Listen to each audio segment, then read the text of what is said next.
as we discussed the quiz that we took on Tuesday, these same types of questions we'll see on the test on Wednesday. For number one, we want to identify the domain and range of this exponential function. Sometimes they'll give you the graph, sometimes they'll just give you the equation. You may have to put in an equation into y equals and then analyze the graph to decide what the range and domain would be. In this case, the domain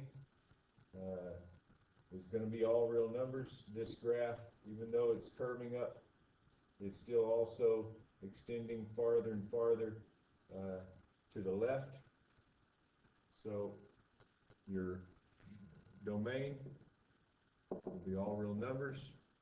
Your range, however, will not go any lower. This line goes to the right, but it gets closer and closer to 0, never crossing it. So your y values will always be greater than 0. On number 2, we're going to solve for x.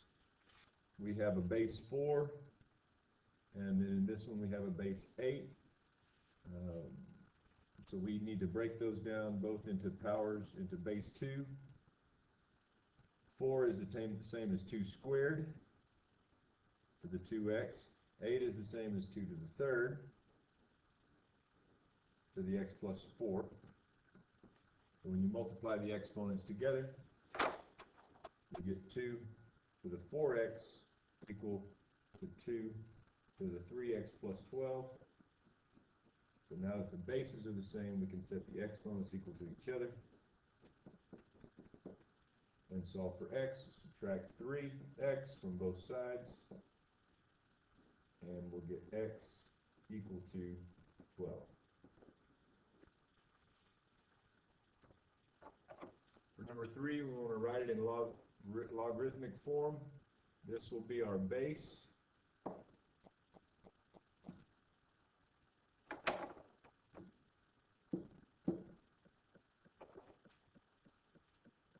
Will be our base. 3 will be our answer. So we'll be taking log base 4 of 64 will be equal to 3.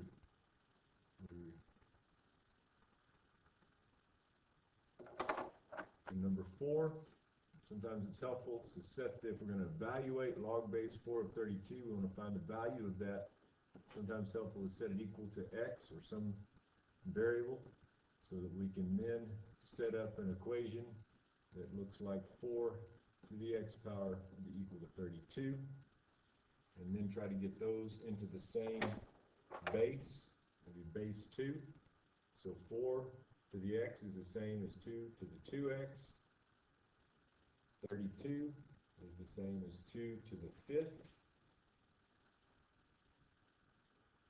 So since the bases are the same, drop the bases and just set the exponents. 2x equal to 5. Set the exponents equal to each other. Divide by 2. And so x would be 5 halves, or 2.5.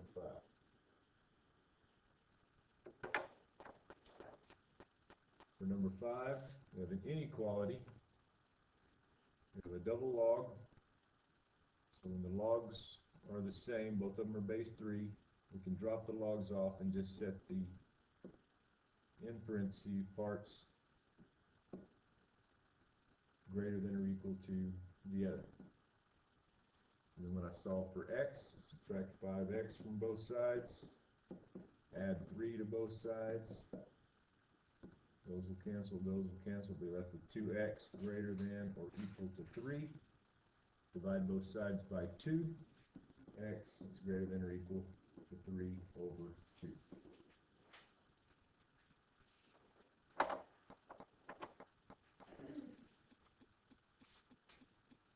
Number 6, very similar to number 3. Same format.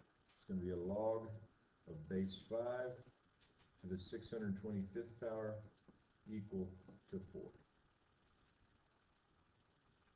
We're going to go the other direction. If we're told log of base 7 of 49 is equal to 2, then that can be translated as 7 to the second equal to 49. And that is true. 7 squared is 49.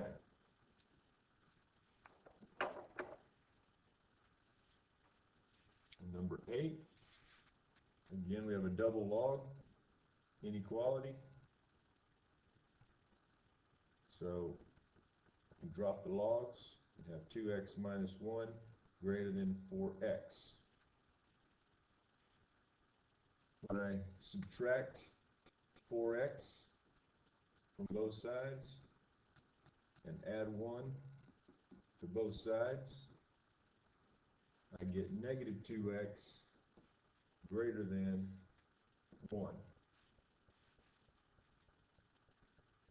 And when I divide by negative 2 on both sides, I get x less than, since I divided by negative, a negative 1/2. Now, we need to double check and make sure that that will not cause any issues within our inequality.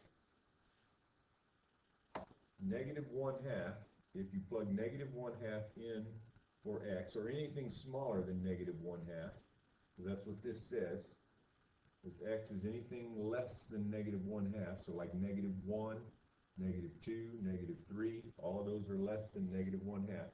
If I put any of those numbers in for x, I'm going to get a negative answer when I multiply by 4. And this amount inside that parenthesis that I'm taking the log of cannot ever come out to be a negative number within any of the numbers in that domain. So all of these numbers are going to give us a negative answer, so there's no solution.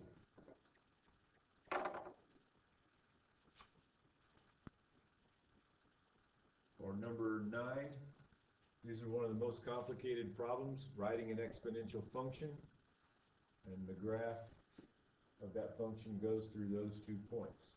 Well, the base form for our exponential function is a times b to the x. A is also your y-intercept. So this number right here is going to be our y-intercept. So we're going to write this equation as y equals negative 3 b to the x. We don't know what b needs to be in order to complete this equation with just 1 point. We need this second point here. We'll use the x and y value from that second point to help us calculate b. So we'll replace y with negative 48, and we'll place x with 4, and then we'll solve for b, and then come back and plug it in to complete the equation. So the first thing we do is divide both sides by negative 3. We get 16 equal to b to the 4th. We'll need to take the 4th root of both sides. 4th root of 16 is 2. 4th root of b to the 4th is just b. So that tells us that b is 2. B has a value of 2 to make this work. So we'll come back and I'll replace b with the number 2. And that'll be my complete equation. Number 10 says write it in exponential form. In addition, you're going to need to simplify.